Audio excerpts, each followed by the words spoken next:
नमस्कार दोस्तों, आप सभी का स्वागत है हमारे YouTube channel GS study point पे। आज के वीडियो में हम देखेंगे जो क्लास 8th की ओल्ड ज्योग्राफी की क्लास चल रही थी, तो उसके अध्याय नंबर 2 को हम देखेंगे, यहाँ पे डिस्कस करेंगे। और इसमें हम क्या देखेंगे, मुख्य रूप से स्थल का जो बदलता हुआ स्वरूप होता है उसकी हम चर्चा करेंगे। तो यहाँ पे जो है आपको बहुत ही आसान भाषा में समझाने का प्रयास करूँगा मैं, ताकि आपको ज्योग्राफी आपको आसानी से समझ में आ जाए। देखिए यहाँ पे एनसीईआरटी में सबसे पहले दे रखा होता है, परिभाषाएं दे रखी हैं। तो पहला दे रखा है भूकंप। तो भूकंप क्या होता है? पृथ्वी के अंदर की अचानक हलचलों के कारण भूपर्पटी में उत्पन्न कंपन, तो इसी को क्या कहते हैं? भूकंप कहते हैं। फिर ज्वालामुखी क्या होता है? तो भूपर्पटी पर एक मुख यानी मुंह जो होता है या खुला हुआ द्वार, जिससे उद्भेदन के समय सैल खंड यानी कि सैल के टुकड़े, लावा, राख, भाप तथा अन्य गैसें निकलकर भूपृष्ठ पर आ जाती हैं। तो ये क्या कहलाती है? ज्वालामुखी क्रिया है ये। चलिए अब हम देख लेते हैं चैप्टर में क्या दे रखा है। देखिए चैप्टर में सबसे पहले बताया गया है भूकंप के बारे में। तो भूकंप और ज्वालामुखी, भूकंप अथवा ज्वालामुखी के द्वारा जो परिवर्तन भूपृष्ठ पर होता है उसे तुम उस समय अनुभव करते हो जब वे अचानक घटित होते हैं, क्योंकि ये कैसी क्रियाएं हैं? अचानक होने वाली क्रियाएं हैं। परंतु तुम्हें यह नहीं भूलना चाहिए कि इस प्रकार के परिवर्तन पृथ्वी के स्वरूप को बदलकर आकर्षक एवं रोचक तथा आर्थिक रूप से महत्वपूर्ण एवं उपयोगी बनाते हैं। यानी कि भूकंप आता है, ज्वालामुखी आता है, तो इससे क्या होता है? पृथ्वी का जो स्वरूप होता है, उसका आकार होता है, उससे रूप होता है, उसमें क्या होता है? परिवर्तन आता है, जिससे क्या है? थोड़ा देखने में आकर्षक लगता है, रोचक लगता है, यानी इंटरेस्टिंग लगता है, आर्थिक रूप से महत्वपूर्ण होता है। ये परिवर्तन अनेक प्राकृतिक साधनों द्वारा, जिसमें मानव के कार्यकलाप भी सम्मिलित हैं, निरंतर धीमी गति से बिना प्रत्यक्ष अनुभूति के चलते रहते हैं। यानी कि हमें महसूस नहीं होता है और पृथ्वी में जो है परिवर्तन होते रहते हैं, यानी उसके स्थल रूप में परिवर्तन होते रहते हैं। अगर एग्जाम्पल की बात करते हैं तो एग्जाम्पल के हम देखते हैं तो राजस्थान के जो अरावली और साइबेरिया के यूराल पर्वत, ठीक है, ये पर्वतों के नाम है, आपको पता होगा। राजस्थान में जो है अरावली पर्वत श्रृंखला पाई जाती है, जिसका विस्तार जो है गुजरात से लेकर के दिल्ली तक जो है फैली हुई है ये। फिर साइबेरिया में पर्वत श्रृंखला है, उसका नाम क्या है? यूराल पर्वत है। तो यहाँ से दो फैक्ट हमको पता चल गए कि जो अरावली पर्वत श्रृंखला है मुख्य रूप से राजस्थान में फैली हुई है वो, और जो यूराल पर्वत है वो कहाँ मिलेगा आपका? यूरेशिया यानी कि जो रूस है आपका, वहाँ पे जो साइबेरिया का क्षेत्र है वहाँ पर यूराल पर्वत फैला हुआ है। ठीक है, तो वही लिखा हुआ है कि पर्वत को लिया जा सकता है, ये विश्व के सबसे प्राचीन पर्वतों में से एक हैं। तो दूसरी खास बात क्या निकली यहाँ से कि जो यूराल पर्वत हो गया और अरावली पर्वत है, ये क्या है? विश्व के प्राचीनतम पर्वत, यानी बहुत ही पुराने समय में इनकी उत्पत्ति हुई थी, इनका निर्माण हुआ था। हिमालय हो गया या फिर आल्प्स के तुलना में ये पर्वत बहुत कम ऊंचे हैं। ठीक है, तो ये जैसे हिमालय पर्वत जो है बहुत ही ऊंचे ऊंचे होते हैं, आल्प्स पर्वत होते हैं वो भी बहुत ऊंचे ऊंचे हैं, लेकिन ये जो पर्वत हैं, यूराल पर्वत हो गया, अरावली पर्वत है, इनकी ऊंचाई क्या है? कम है, तथा उनके लक्षण जो है गोलाई लिए हुए, यानी कि इनके जो लक्षण हैं कैसे दिखते हैं? वो गोल टाइप के दिखते हैं। ठीक है, ऐसा समझा जाता है कि ये पर्वत भी किसी समय ऐसे ही ऊंचे और लुभावने थे, यानी देखने में बहुत ही आकर्षक थे, बहुत ही ऊंचे ऊंचे थे पुराने समय में जब इनकी उत्पत्ति हुई होगी, जैसे कि हिमालय या फिर आल्प्स दिखते हैं वर्तमान समय में। आपने देखा होगा मूवी वगैरह में हिमालय पर्वत दिखाते हैं तो बहुत ऊंचे ऊंचे होते हैं, ये 6000 मीटर से भी ऊंचे ऊंचे पर्वत जो है यहाँ पाए जाते हैं। विश्व की सबसे ऊंची चोटी जो माउंट एवरेस्ट है वो हिमालय का ही भाग है। यदि आज वे इतने कम ऊंचे हैं, यानी कि जो आल्प्स पर्वत हो गया, आल्प्स बोल रहा हूँ, अरावली हो गया और यूराल पर्वत, तो ये क्या है? अब कम ऊंचाई के रह गए हैं ना। यदि आज वे इतने कम ऊंचे हैं, क्योंकि अब आपके मन में ये क्वेश्चन आना चाहिए कि ये कम क्यों ऊंचे हैं, है कि नहीं? जब बने थे, अरावली पर्वत बना था जब, तब तो बहुत ऊंचा पर्वत था रहा होगा ये, और यूराल पर्वत भी। ठीक है, लेकिन वर्तमान समय में ये कम क्यों है? अब आपके माइंड में क्वेश्चन आएगा। तो इसका एकमात्र कारण है कि ये बहुत लंबे समय से अर्थात लाखों करोड़ों वर्षों से बराबर घर्षित होते रहे हैं, यानी कि उसमें से चीजें अलग होकर के नीचे की ओर गिरती रही, यानी कि टूट फूट होती रही है। घर्षित होना यानी कि डिग्रेडेशन होता रहा है उसके अंदर। चलिए आगे देख लेते हैं, एक दूसरा उदाहरण लें। आज हम जिस क्षेत्र को गंगा का मैदान और सिंधु का मैदान कहते हैं, एक समय वहां एक उथला सागर था, यानी कि कम गहरा सागर था, जिसे तेथिस कहते थे। लाखों करोड़ों वर्षों की अवधि में सैने सैने यानी कि धीरे धीरे वह भर गया। आज का गंगा और सिंधु का मैदान जो है उसी क्षेत्र में जो है क्या है, फैला हुआ है। तो यही लिखा हुआ उसी महीन गाद से निर्मित है, जो क्या है, जो एक और हिमालय। तो आपने देखा होगा ये गंगा और सिंधु का मैदान है, तो इसके इधर क्या है आपका हिमालय पर्वत की ऊंची ऊंची चोटियां होती हैं, और इसके इधर क्या है आपका प्रायद्वीप जो पठार है, ठीक है। और इसके बीच में क्या है, गंगा का मैदान है, ये फैला हुआ है गंगा नदी के साथ साथ। इधर सिंधु नदी है, तो सिंधु नदी का ये सिंधु नदी का मैदान हो जाएगा, और इधर ब्रह्मपुत्रा नदी है तो ब्रह्मपुत्रा का मैदान हो जाएगा। तो ये जो पूरा जो एक ये एरिया जो इसके बीच में है, जो पठार और हिमालय पर्वत के जो बीच का जो भाग है, वो कैसे बना है, वो बहुत ही बारीक जो गाद होती है, सेडिमेंट बोलते हैं इंग्लिश में इसको, उससे निर्मित हुआ है। तो वही लिखा हुआ, एक और हिमालय और दूसरी ओर भारतीय प्रायद्वीप की नदियों द्वारा लाकर बिछाई गई थी, यानी कि यहाँ से जो नदियाँ, हिमालय से नदियाँ जो आ रही हैं, मान लो गंगा हो गई, यमुना हो गई, उसकी सहायक नदियाँ हो गई, पठारी भाग से जो नदियाँ आ रही हैं, इधर सोन नदी आ रही है, ठीक है। तो ये नदियाँ अपने साथ क्या, अब बहुत ही बारीक जो मिट्टी होती है, महीन गाद बोलते हैं इसको, उसको लेकर के यहाँ पे क्या है भर दिया, इसको, इस एरिया को क्या कर दिया उसने, भर दिया। तो वही लिखा हुआ है। तो आप समझ गए होंगे कि जो गंगा का मैदान है वो कैसे बना है, सिंधु का मैदान जो है वो कैसे बना है, ब्रह्मपुत्रा का मैदान है वो कैसे बना हुआ है। तो ये क्या है, यहाँ पर जो है नदियाँ जो आती हैं और अपने साथ गाद वगैरह जो अवसाद होता है, सेडिमेंट होता है, उसको यहाँ पर क्या कर देती हैं, डिपॉजिट कर दिया, और हजारों लाखों वर्षों में ये काम लगातार होता गया, जिससे क्या हुआ, इन मैदानों का निर्माण हुआ। और मैदान की खास बात क्या होती है, मैदान जो होते हैं वो क्या होते हैं, समतल होते हैं, यानी कि बराबर होते हैं, ऊंचा नीचा नहीं होता है। पर्वतीय या पठारी क्षेत्र होते हैं वो क्या होते हैं, ऊंचे ऊबड़ खाबड़ होते हैं, लेकिन जो मैदान होते हैं वो कैसे होते हैं, समतल होते हैं। चलिए अब अगला दे रखा है आपका क्रमण। क्रमण क्या होता है, क्रम से बना है ये आपका क्रमण, ठीक। क्रम का मतलब क्या होता है, सीक्वेंस। तो क्रमण जो है वो क्या है, सीक्वेंस है।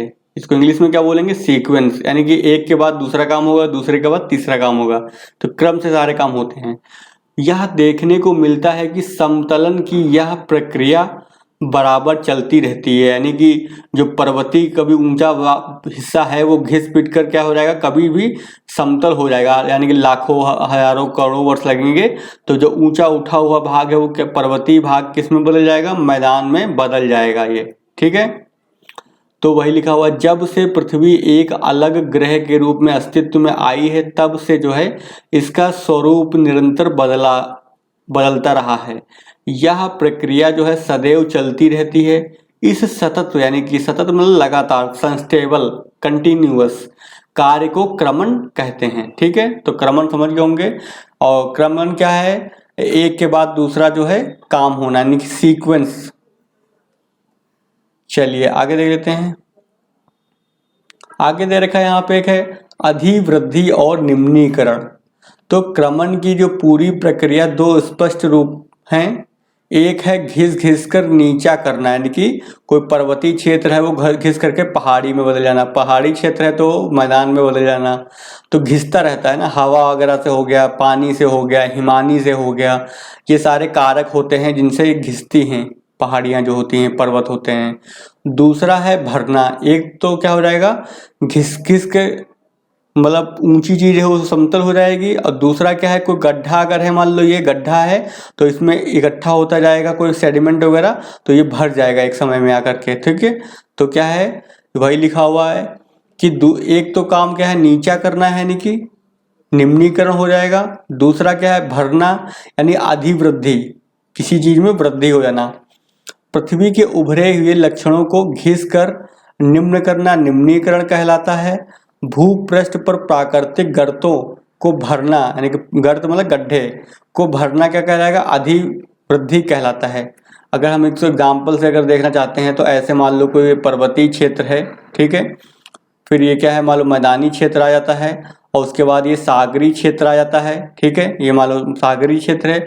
तो यहाँ पे क्या, यहाँ से जो चीज़ें हैं वो पहाड़ियों से घिस पिट करके नीचे गिरेंगी, फिर यहाँ से बहते हुए यहाँ पे आएंगी, और फिर इस जो सागरी भाग में जो है आकर के क्या हुआ, यहाँ पे इकट्ठा होना स्टार्ट कर देंगी। तो यहाँ पे क्या होगा, अधिवृद्धि हो रही है, अधिवृद्धि होगी इसको बोलेंगे हम। और यहाँ पे क्या हो रहा है, निम्नीकरण हो रहा है, ठीक है, निम्नीकरण हो रहा है क्योंकि यहाँ पे घिस पिट रही है पहाड़ी, तो इसलिए इसको क्या बोलेंगे, निम्नीकरण। तो निम्नीकरण से जो है अधिवृद्धि हो रही है, समझ सकते हैं आप हैं। फिर क्रमण के कारक, अब ऐसे कौन से कारक हैं, यानी कौन से फैक्टर हैं जो ये क्रमण करते हैं, तो हम देख लेते हैं। देखो, वह प्राकृतिक साधन, यानी कि प्राकृतिक रूप से घटना होती है जो पृथ्वी के पदार्थों के अपरदन, यानी कि इरोजन की बात हो रही है, और परिवहन का सामर्थ्य रखता है। परिवहन का मतलब ट्रांसपोर्टेशन, एक स्थान से दूसरे स्थान को ले जाना, कुछ भी, कोई भी चीज, यानी कि कोई पदार्थ है, क्रमण का कारक कहलाता है। यही यानी कि क्रमण का कारक है, अपरदन और परिवहन, इरोजन एंड ट्रांसपोर्टेशन।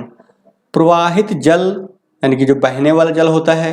भौम जल जो पृथ्वी की सतह के जो नीचे होता है जल, उसको बोलते हैं भौम जल। गतिमान हिम, यानी कि जो कोई हिम है, बर्फ का टुकड़ा है, वो चल रहा है अगर, वह बर्फ। फिर पवन और सागर तरंगों को इसमें सम्मिलित करते हैं, यानी ये क्या करते हैं, ये अपरदन और परिवहन का कार्य करते हैं। चलिए आगे देख लेते हैं हम। जो चट्टाने होती हैं, ठीक है, तो चट्टाने टुकड़ों में कैसे विखंडित होती हैं। अब यहाँ पे प्रश्न ये आया कि कैसे टूटती हैं चट्टाने, तो शैल अथवा चट्टाने जब टुकड़ों में टूटने लगती हैं तब निम्नीकरण और अधिवृद्धि का कार्य आरंभ हो जाता है, ठीक है। परंतु चट्टाने कैसे विघटित होती हैं या टूटती हैं, यह कार्य अनेक प्रकार से होता है, यानी कि ये बहुत तरीकों से ये कार्य हो सकता है। चट्टान कैसे टूटेगी, शैलों के बाह्य परत जो वायुमंडल में क्या खुले रहते हैं, यानी जो ऊपरी हिस्सा होता है, मान लो कोई चट्टान है तो इसका जो ऊपरी हिस्सा है वो क्या है, वायुमंडल के संपर्क में रहेगा, तो क्या होगा, यहाँ पे सूर्य मान लो है तो सूर्य से आने वाले प्रकाश इसको मिलेगा, ठीक है, जो ऊपर की परत होगी।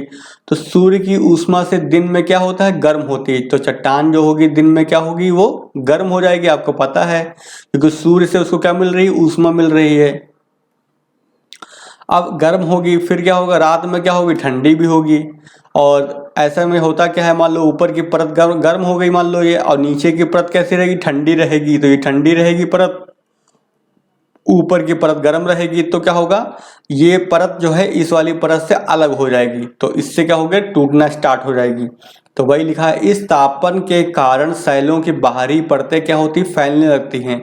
क्योंकि हमको पता, हमने विज्ञान में पढ़ा हुआ, हम किसी चीज को गर्म करते हैं तो चीजें क्या होती, फैलती हैं, और ठंडा करते हैं तो क्या होता है, चीजें सिकुड़ती हैं। तो बस गर्म होगा तो ऊपर चट्टान जो होती है वो फैलती है, और उसके जो नीचे की चट्टान होगी वो क्या होगी, सिकुड़ेगी।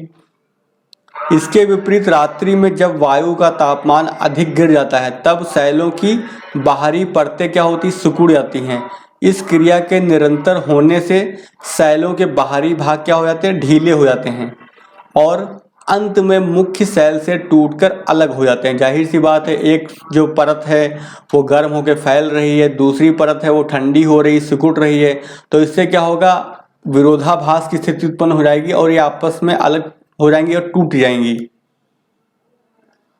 फिर क्या, फैलने और सिकुड़ने से शैलों की जो बाहरी परतों में भी क्या होती, दरारें पड़ जाती हैं।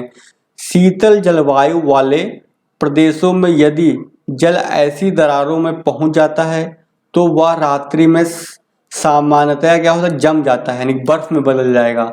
जब वह बर्फ के रूप में जमता है तो वह वास्तव में क्या है, फैलता है। क्योंकि देखो, बर्फ की खास बात क्या होती है, बर्फ की खास बात ये होती है कि जो बर्फ जो जमती है तो उसका आयतन बढ़ता है, ठीक है। अब आयतन बढ़ेगा तो क्या होगा, किसी भी चीज का आयतन बढ़ेगा तो फैलेगा वो, तो क्या होगा, वो चट्टानों में दरारें डाल देगा। तो वही लिखा हुआ है कि जब जो बर्फ बन जाती है तो क्या होता है, वो फैलता है। इसका फल यह होता है कि सेल के भीतर पहले से बनी हुई दरार और अधिक चौड़ी हो जाती है, क्योंकि बर्फ बन गई है। बर्फ का गुण होता है कि वो अधिक आयतन की होती है, तो फैलेगी तो दरार जो पहले से थी उसको और क्या कर देगी, चौड़ी कर देगी वो।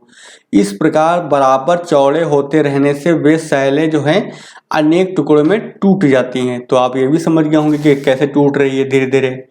फिर कभी कभी क्या है, सेल जल के संपर्क में आ जाती है, जिससे सेल लवण, अगर कोई सेल के अंदर लवण है, वो अगर जल से घुलनशील है तो वो उसमें क्या हो जाएगा, घुल जाएगा।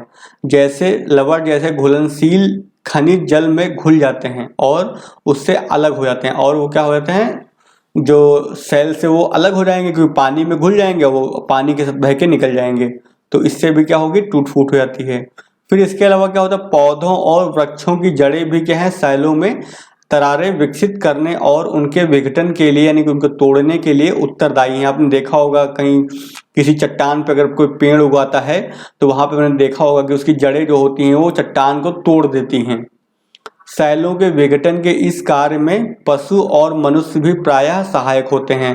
तो पशु भी होते हैं, जैसे जो चूहे वगैरह होते हैं, यानी कि जो जमीन के अंदर रहने वाले होते हैं जानवर, जीव होते हैं, वो क्या करते हैं, चट्टानों में अपना घोंसला बना देते हैं, बिल बना देते हैं, जैसे सांप हो गया, चूहा हो गया, इस टाइप के। फिर मनुष्य तो आपको देखा ही होगा, मनुष्य तो सबसे ज़्यादा प्रभावी कारक वर्तमान में है, क्योंकि वो सुरंग उरंग बनाने के लिए तोड़ते हैं चट्टानों को। तो ये तो आप देख ही रहे होंगे आजकल। तो मनुष्य जो है सड़क बनाने के लिए या फिर सुरंग बनाने के लिए या फिर कोई भी विकास की गतिविधि को अंजाम देने के लिए चट्टानों को तोड़ता है। फिर तापमान के परिवर्तन से, जल के जम जाने से और पौधों, जीव जंतुओं और मनुष्यों के कार्यों से आवरणहीन सेलों के टूटने या क्षय को अपक्षय कहते हैं। ठीक है। क्रमण के कारक द्वारा टूटा हुआ सेल पदार्थ अपने वास्तविक स्थान से हटाकर दूसरे स्थान पर ले जाया जाता है। यानी कि मान लो कोई हवाई, मान लो चट्टान है, मान लो ये, ठीक है, चट्टान टूट के यहाँ पे पड़ी हुई है, अपक्षय हो गया चट्टान का, अब यहाँ पे पड़ी हुई है चट्टान। अब हवा चलेगी तो क्या होगा, हवा अपने साथ उसको उड़ा करके कहीं और ले जाएगी जा करके। पानी अगर आएगा तो पानी इसको बहा करके और कहीं ले जाएगा। इसी तरह जो हिम होता है, हिम भी जो है इन चट्टानी टुकड़ों को बहा करके अपने साथ कहीं और ले जाएगा। तो इसको क्या बोलते हैं, इसको बोलते हैं परिवहन। ठीक है। अब हमें देखना चाहिए कि क्रमण के विभिन्न कारक किस प्रकार से हमारी पृथ्वी के स्वरूप को परिवर्तित करने में निरंतर व्यस्त हैं, यानी कि लगातार काम करते रहते हैं। अब देख लेते हैं क्रमण के अगले भाग को, मतलब कैसे जो है कार्य करता है ये। ठीक है। तो क्रमण के इन कारकों में से हमारे लिए सबसे महत्वपूर्ण क्या है, प्रवाहित जल, यानी जो बहता हुआ जल होता है, जैसे नदी हो गई, कोई बहती हुई झील हो गई, तो ये सबसे अधिक प्रभावी होता है। आपने देखा होगा नदियां होती हैं जहां से बहती हैं, वहां पे क्या करती हैं, मिट्टी को काट देती हैं, यानी चट्टानों को काट देती हैं। ठीक है। जैसे कि तुम्हें विदित है, यानी कि पता है, वर्षा का अधिकांश जल बहकर नदियों में जाता है। कुछ अपवादों को छोड़कर नदी अंततोगत्वा समुद्र में अपने जल को उड़ेल देती है, यानी कि वहां पे अपना सारा पानी डाल देती है। यानी अंत में जो है, जो नदी में जो पानी होता है वो कहाँ जाएगा, नदी के माध्यम से समुद्र में जाके गिर जाता है। इस प्रकार वर्षा का जल अपने उस मूल स्रोत को लौट जाता है। यानी कि आपको पता है, मान लो कोई ये क्षेत्र है, ये ऐसे, और ये समुद्र है, तो जो बादल होते, वर्षा होती कहाँ से है, तो होती यहाँ से, जो पानी मान लो यहाँ भरा हुआ है ये, ठीक है, तो महासागरों से के ऊपर क्या बनते हैं, बादल बनते हैं। फिर बादल ये जो है स्थली भाग की ओर आते हैं, फिर स्थल पे यहाँ पे बारिश करते हैं, फिर यहाँ से जो बारिश का पानी होगा फिर नदी के माध्यम से वापस सागर में चला जाएगा। तो इसी को क्या बोलते हैं, जल चक्र। यानी कि सागर से ही पानी आया था, महासागर से पानी आया और महासागर को वापस पानी चला गया। तो वही लिखा हुआ है, जो जल होता है, वर्षा का जल होता है, अपने उस मूल स्रोत को लौट जाता है। क्योंकि जो वर्षा का जल होता है कहाँ से आता है, वो महासागरों से ही आता है, जहाँ से वह पहला आया था। समुद्र से स्थल की ओर और स्थल से समुद्र की ओर का यह जल चक्र अनंत रूप से चलता रहता है। तो ये लगातार चलता रहता है। आपको पता है एक मौसम में बारिश होती है और फिर वो बारिश का पानी जो है आता है, फिर नदियों के माध्यम से वापस महासागरों को चला जाता है। ठीक है, अब आगे देख लेते हैं। वर्षा का जो जल भूमि पर बह जाता है वह अनेक प्रकार से व्यापक अपरदन करता है, यानी कि इरोजन। इंग्लिश में क्या बोलते हैं अपरदन को? इरोजन, यानी कि मिट्टी को काट देना। पर्वतीय प्रदेशों की भारी और अविरत वर्षा से, यानी कि बहुत भारी और लगातार वर्षा से शैलों के बहुत बृहद खंड, यानी बड़े बड़े टुकड़े प्रायः नीचे खिसकने लगते हैं। इनके कारण भूस्खलन होने लगता है। आपने देखा होगा जो पर्वतीय क्षेत्र होते हैं वहां पे देखा होगा कि भूस्खलन, यानी कि जो इसको इंग्लिश में बोलते हैं लैंड स्लाइड, आपने देखा होगा भूस्खलन, बड़े बड़े चट्टानों के टुकड़े जो हैं नीचे गिरते हैं पानी के बहाव में। किसी पर्वत से, जैसे हिमालय पर्वत से स्थल के बड़े भाग या शैलों का एकाएक नीचे की ओर गतिमान हो जाना ही क्या कहलाता है? भूस्खलन, यानी कि इंग्लिश में क्या बोलते हैं? लैंड स्लाइड कहते हैं। ठीक है, चलिए आगे देख लेते हैं। अब देखिए जो वर्षा का जल होता है, वर्षा का जल बड़े पैमाने पर मृदा के स्तरों को बहा ले जाने के लिए भी उत्तरदायी है।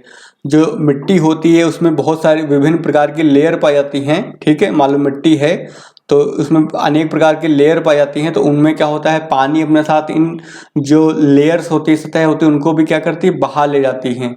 इस प्रकार का पृष्ठीय अपरदन सबसे अधिक व्यापक है। तो ऊपर की जो लेयर होती है अगर बह जाती है तो उसको क्या बोलते हैं हम? सरफेस इरोजन, यानी कि पृष्ठीय अपरदन, और उसे परत अपरदन कहते हैं। फिर वर्षा का जल जब ऊंचे नीचे भूभागों में बहता है तब वह मिट्टी का कटाव करता है, जिससे छोटी और गहरी नालियां बन जाती हैं, जिन्हें अवनालिका कहते हैं। ठीक है, तो अवनालिका क्या हो गई?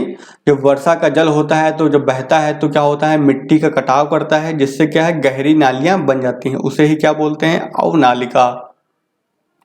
अगर आपको अवनालिका को देखना है तो आप कहाँ जाएंगे? चंबल के बीहड़ में जाएंगे, तो वहां के जो है फोटो को देखेंगे नेट पे तो आपको समझ में आ जाएगा कि अवनालिका होता क्या है। फिर यह भूमि को कृषि के अयोग्य बनाकर बड़ी हानि करता है, क्योंकि गहरी गहरी नालियां खोद देता है ये पानी बह करके, तो जिससे क्या होगा? वहां पे कृषि नहीं हो पाएगी ना, क्योंकि कृषि करने के लिए जमीन कैसी होनी चाहिए? समतल होनी चाहिए। यदि तुम्हें ग्वालियर से आगरा तक यात्रा करने का अवसर मिले तब तुम देख सकोगे कि वहां अवनालिकाओं का कैसा जाल बना हुआ है। तो आप नेट पे जाइएगा और मुरैना हो गया, चंबल के बीहड़ हो गए, वहां पे आप देखिएगा तो वहां पे अवनालिका की फोटो आपको दिखा देगा वो। तो आप थोड़ा बहुत जो है फोटो के माध्यम से भी सीखने का प्रयास करिए। चलिए अब आगे देख लेते हैं, नदी का कार्य की बात कर लेते हैं। अब नदी कौन से कार्य करती है? तो नदी क्रमण, यानी कि सीक्वेंस का एक शक्तिशाली कारक है, यानी कि क्रमण जो होता है उसको करने का एक प्रमुख कार्य है, कारक है, ये फैक्टर है। यदि तुम उसे एक पहाड़ी प्रदेश में देख सको तो तुम उसे अति क्रियाशील पाओगे, यानी नदी की बात हो रही है यहाँ पर है।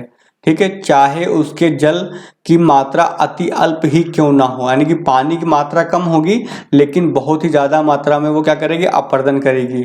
धारा के आगे की ओर चलने पर, विशेषकर कहाँ?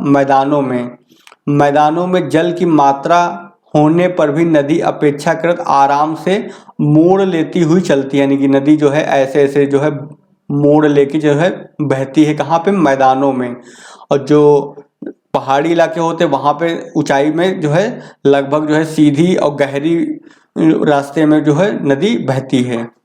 अपने निचले मार्ग में अर्थात तटीय प्रदेश में, जहाँ पे सागर मिलता है, तटीय प्रदेश जो कोस्ट एरिया होता है, वहां पे समुद्र में मिलने से पूर्व इसकी गति क्या होती है? मंद होती है। तो सबसे ज्यादा स्पीड कहाँ पे होगी? जो पर्वतीय क्षेत्र होगा। फिर कम कहाँ स्पीड होगी? जो आपका जो मैदानी क्षेत्र होगा। और सबसे कम कहाँ पे होगी? जो समुद्र के पास जो तटीय क्षेत्र होगा वहां पे सबसे कम पानी की स्पीड होगी। नदी के साथ साथ उद्गम से लेकर मुहाने तक यात्रा करना रुचिकर होगा। इसे सामान्यतः 3 अवस्थाओं में विभाजित कर सकते हैं। पहला क्या है? नदी का ऊपरी मार्ग, फिर मध्य मार्ग और निचला मार्ग, यानी कि जो आप अगर इसको अगर यात्रा करते हैं, यहाँ से नदी निकलती है और जहाँ तक जो है नदी जाती है यानी कि समुद्र तक, तो यात्रा करेंगे तो 3 भागों में इसको आप डिवाइड कर सकते हैं। फिर देख लेते हैं ऊपरी मार्ग में क्या क्या विशेषताएं होती हैं। यहाँ से यानी कि नदी निकल रही है, पर्वतीय क्षेत्र की बात हो रही है यहाँ पर। तो पहाड़ी या पर्वतीय प्रदेश में स्थान स्थान पर खड़े या तीव्र ढालों के होने से क्या है, नदी तीव्र गति से बहती है। यहाँ पर नदी के जल में क्या है, अनेक नुकीले पत्थर और सैल पदार्थ मिले रहते हैं, जिन्हें नदी अपने साथ लेकर आगे बढ़ती है। अतएव नदी अपने दोनों किनारों तथा तल को तेजी से क्या है, घिसती है यानी अपर्दन करती है। इस प्रदेश में नदी अपनी संकरी घाटी को चौड़ी और गहरी करते हैं, क्योंकि पानी की स्पीड अधिक है इसलिए क्या करेगा, गहराई ज़्यादा करेगा वो। फिर नदी की तेज धारा में बहने वाले चट्टानों के टुकड़ों में रगड़ होती रहती है और वे नदी तल से भी रगड़ खाते हैं, यानी कि जो टुकड़े नदी के पानी के अंदर हैं चट्टान के, तो वो आपस में भी टकराते रहते हैं और जो नीचे का जो सरफेस होता है, बॉटम होता है, नदी का जो तल होता है, उससे भी टकराते हैं, रगड़ खाते हैं, तो क्या करते हैं, उसको भी गहरा करते हैं। इस प्रक्रिया में वे गोलाकार हो जाते हैं। तो जो पत्थर होते हैं उनका आकार कैसा हो जाता है, वो गोल हो जाता है। आपने देखा होगा कभी पहाड़ी इलाके में गए होंगे और नदी में पत्थरों को देखा होगा, जो पड़े होते हैं वो किस आकार के होते हैं, गोलाकार होते हैं। तो उसका कारण क्या है, क्योंकि वो आपस में भी रगड़ते रहते हैं और जो नदी का जो तल होता है, बॉटम एरिया होता है, उससे भी रगड़ खाते हैं। तो रगड़ खा खा करके क्या हो जाते हैं, गोल हो जाते हैं और घिस जाते हैं। इस प्रकार अपने ऊपरी मार्ग में नदी अपर्दन और परिवहन के कार्यों में लगी रहती है।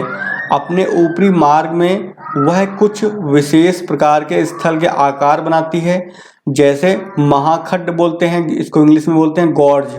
ठीक है, इंग्लिश में क्या बोलते हैं महाखड्ड को, गॉर्ज।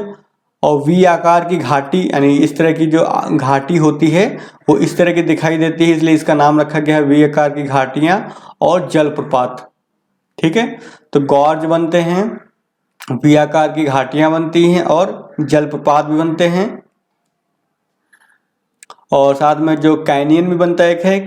तो महाखड्ड जो होता है, महाखड्ड का जो बड़ा आकार होता है उसी को क्या बोलते हैं, कैनियन बोलते हैं। ठीक है, यानी कि गॉर्ज जो होता है उसका बड़े आकार को क्या बोलेंगे, हम कैनियन बोलेंगे। तो ये प्रमुख आकृतियां जो हैं वो बनती हैं। चलिए अब आगे देख लेते हैं। यहाँ फोटो में देखिए दिखाया गया है, यहाँ पे देखिए वी आकार की घाटी के आकार का है ना, देखिए महाखड्ड है, ये गॉर्ज है। तो ये दिखाया गया है नर्मदा नदी का जो फोटो लिया गया है ये। फिर आगे देख लेते हैं, यदि नदी जो है किसी ऐसे क्षेत्र से होकर बहती है जहाँ के सैल क्या है, कठोर हैं। ठीक है, चट्टान कैसी है, कठोर है, और वर्षा कम होती है, तो सामान्यतः वह खड़ी दीवारों वाली संकरी घाटी का निर्माण करती है। ठीक है, समझ गए। जहाँ पे बारिश कम हो रही है और कठोर चट्टाने हैं, वहाँ पे कैसी नदी घाटी बनेगी, नदी घाटी होगी ऐसी होगी जो संकरी होगी, यानी कि कम चौड़ी होगी और खड़ी दीवारें होंगी।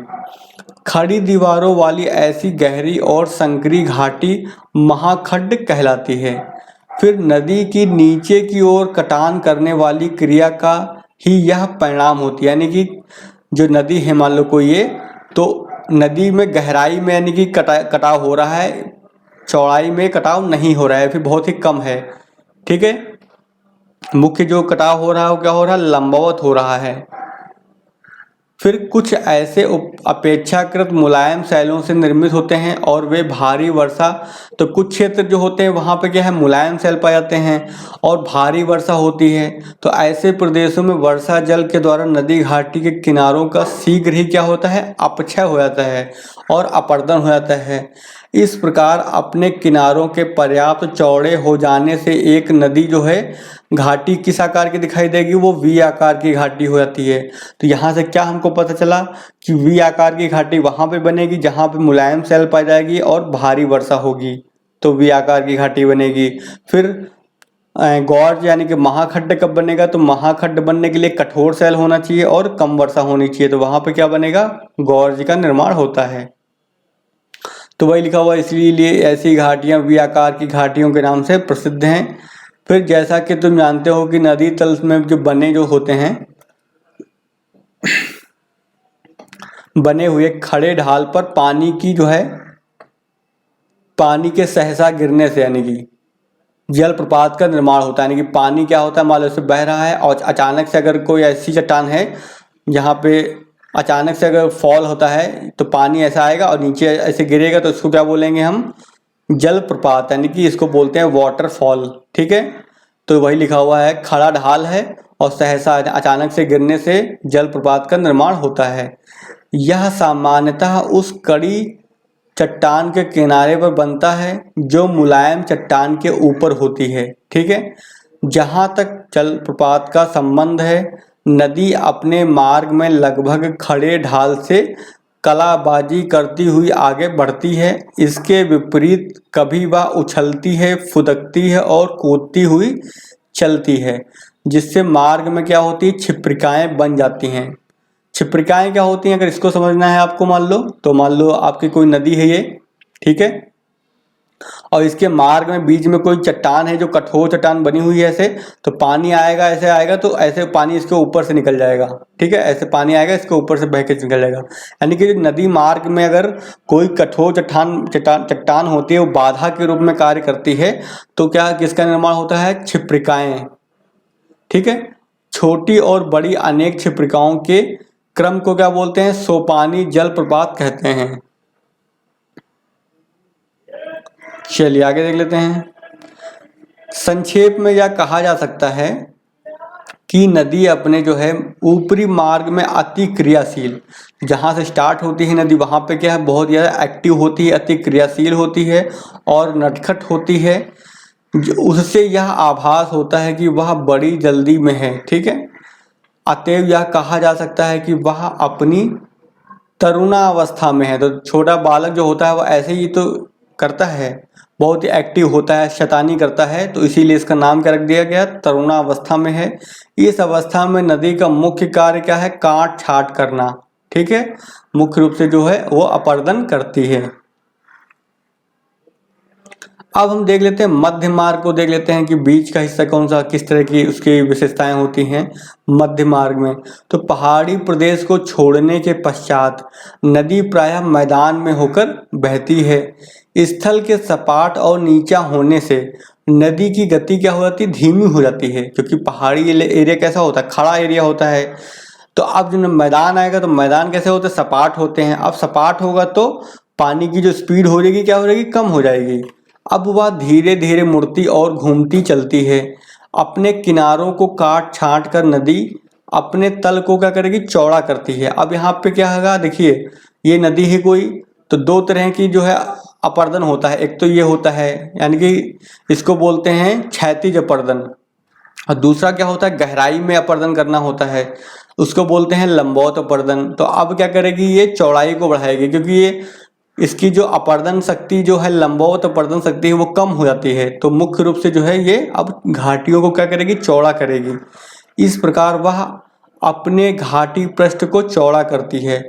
आकस्मिक बाढ़ के फलस्वरूप अपने ऊपरी मार्ग से ही नदी द्वारा लाए हुए पंख से उसका चौरस घाटी पृष्ठ आच्छादित हो जाता है। नदी द्वारा लाए हुए जलोढ़क से जो आच्छादित घाटी पृष्ठ को बाढ़ मैदान कहते हैं। यहाँ पे इसका कहने का मतलब क्या है, जब अचानक से नदी में पानी बहुत ज़्यादा मात्रा में हो जाता है तो क्या होता है, इसका जो पानी होता है वो आसपास के क्षेत्रों में क्या हो जाता है, भर जाता है। तो इससे क्या हो जाएगी, बाढ़ आ जाएगी। ठीक है, और जो अपने साथ जो गाद लाती है, अवसाद लाती है, वो इन्हीं क्षेत्रों में क्या कर देगी, छोड़ देगी वो। ठीक है, यहीं पे छोड़ देगी अब यहाँ पर घाटी में, घाटी के आसपास के एरिया में। तो इससे क्या बनेगा, आपको बाढ़ के मैदान बनते हैं, और जो ये खेती के लिए बहुत ही उपजाऊ होते हैं। चलिए आगे देख लेते हैं। अब देखिए, एक चौड़े और चौरस बाढ़ मैदान में नदी बड़े बड़े मोड़ बनाती हुई मंथर गति का मतलब बहुत ही धीरे धीरे चलना, टेढ़ी मेढ़ी बहती है। अपने बाढ़ के मैदान में नदी द्वारा निर्मित ये बड़े बड़े मोड़ विसर्प कहलाते हैं। ठीक है, यानी कि नदी जब है ऐसे ऐसे बहती है, ऐसे ऐसे करके, तो ये जो मोड़ होते हैं इसी को क्या बोलते हैं, विसर्प। जल की अधिक मात्रा होने पर भी नदी अपने मध्य मार्ग में नियंत्रित होकर बहती हुई प्रतीत होती है। अतएव यह कहा जाता है कि वह प्रौढ़ावस्था में है, यानी कि मैच्योर स्टेज में है। इस अवस्था में उसका जो मुख्य कार्य क्या है, परिवहन और निक्षेपण करना। तो जो चीज़ें हैं उसके पास उसको ट्रांसपोर्ट करती है और बाद में आकर के वो डिपॉजिट कर देता है। इसमें यही मुख्य कार्य है इसका। अपर्दन का कार्य इसमें जो है बहुत ही कम होता है, क्योंकि वो कैसी है, प्रौढ़ावस्था में आ गई है। अब हम पहुंचेंगे तीसरी और अंतिम अवस्था में, जो है कैसा, निचला भाग, यानी कि कहाँ पे आप पहुंच जाएंगे, तटीय क्षेत्र के पास। तो अपने जो निचले मार्ग में जो नदी है, ठीक है, अब उसकी स्पीड क्या हो जाएगी, बहुत ही जो है कम हो जाएगी। तो उससे क्या होगा, निक्षेपण करेगी, जो भी लेके आएगी मुख्यतः निक्षेपण करती है, क्योंकि अब उसको जो सामान लेकर के आई है वो पर्वतों से, अब आगे उसको ले जाने में वो सक्षम नहीं है, क्योंकि पानी का जो वेग है वो बहुत ही कम हो गया है। तो जो भी लाएगी वहीं पे छोड़ देगी। तो वही लिखा, वह महीन जलोढ़क को अपने बाढ़ के मैदान में और तल में जमा करती है। इसी के परिणाम स्वरूप नदी की धारा जो है प्रायः अवरुद्ध हो जाती है। अब मान लो कोई नदी है, अब अपने साथ मान लो ये कोई नदी है ये, ठीक है, अपने साथ जो मलबा लेकर के आ रही है, तो अब यहाँ पे क्या हो गया, डिपॉजिट करना स्टार्ट कर दिया, यहाँ पे इकट्ठा करना स्टार्ट कर दिया उसने, क्योंकि उसके आगे पास ताकत नहीं है कि आगे ले जा सके वो। अब ऐसे में होगा क्या, जो रास्ता बंद हो गया है, तो क्या होगा, जो मुख्य नदी होगी वो अनेक भागों में इसको ऐसे से बट जाएगी, यानी कि अनेक जो है शाखाएं निकल आएंगी इससे छोटी छोटी, ठीक है। तो वही लिखा हुआ है, इससे नदी का मार्ग बाढ़ के मैदान में एक ओर से दूसरी ओर हो जाता है, अथवा अपनी धारा के बीच में जमा किए हुए निक्षेप से बचने के लिए वह विभाजित हो जाता है। समुद्र तक पहुंचने से पूर्व नदी जिन अनेक धाराओं में विवश होकर बट जाती है उन्हें क्या बोलते हैं, उपनदियां कहते हैं। इनका कार्य क्या है, सहायक नदियों के विपरीत होता है। सहायक नदियां अलग होती हैं और उपनदियां अलग होती हैं, ये ध्यान रखिएगा। यह तुम पहले से ही जानते हो कि इस अवस्था में नदियों के द्वारा अपने मुहाने के निकट डेल्टा का निर्माण होता है। तो ये जो आकृति बनती है, कैसी बन रही है आकृति, ये डेल्टा बन रही है, क्योंकि डेल्टा का आकार कैसा होता है, डेल्टा जो एक ग्रीक भाषा का शब्द है उसका आकार ये होता है। तो आप यहाँ पे देख रहे होंगे इसी के आकार का बन रहा है, तो इसीलिए इसका नाम बोलते हैं कि जो नदियों के मुहाने पर किस आकृति बनती है, डेल्टा के आकार का बनता है। जैसे आप गंगा नदी में जाएंगे, गंगा नदी का जो मुहाना जो पश्चिम बंगाल में जाएंगे, सुंदरबन का इलाका है, तो वहाँ पे जाएंगे और फोटो अगर ऊपर से लेंगे, हेलीकॉप्टर से जाएंगे या फिर ड्रोन से फोटो खींचेंगे, तो आपको इसी आकार का वहाँ पे दिखाई देगा, एक डेल्टा के आकार का आकृति दिखाई देगा। चलिए अब आगे देख लेते हैं। देखिए यह प्रदेश कैसे है, अत्यंत चौरस यानी चौड़ा है और निम्न होता है, यानी कि ऊंचाई बहुत कम होती है समुद्र से, और नदी के मार्ग में अनेक अवरोध होते हैं क्योंकि मिट्टी आके जमा हो रही है। अतएव वह अत्यंत मंद गति से प्रवाहित होती है, तो यहाँ पे पानी की स्पीड भी बहुत ही कम होती है। निचले मार्ग में मंद गति से बहने के कारण इसे नदी की वृद्धावस्था कहते हैं। तो हमारी जो तीसरी अवस्था है वो कौन सी है, वृद्धावस्था। पहली अवस्था कौन सी, तरुणावस्था थी, दूसरी कौन सी, प्रौढ़ावस्था थी, और तीसरी कौन सी होगी, वृद्धावस्था हो गई। अब तुम समझ जाओगे कि केवल पौधे, जीव जंतु और मनुष्य ही नहीं अपितु पर्वत और नदियां भी ऐसे जीवन चक्र से गुजरती हैं जिसमें तरुण, प्रौढ़ और वृद्ध अवस्थाएं होती हैं। क्या यह तथ्य आपको रोचक नहीं लगा है? तो आप समझ गए होंगे कि एक नदी में जो है 3 चरण होते हैं, ठीक है, और कैसे नदी काम करती है वो अब यहाँ पे चैप्टर यहाँ पे ख़त्म हो गया है, ठीक है। और आखिरी में यहाँ पर कुछ परिभाषाएं दे रखी हैं, तो अगर आपको नहीं पता है कि परिभाषाएं तो पढ़ लें। क्रमण यानी कि सीक्वेंस दे रखा है।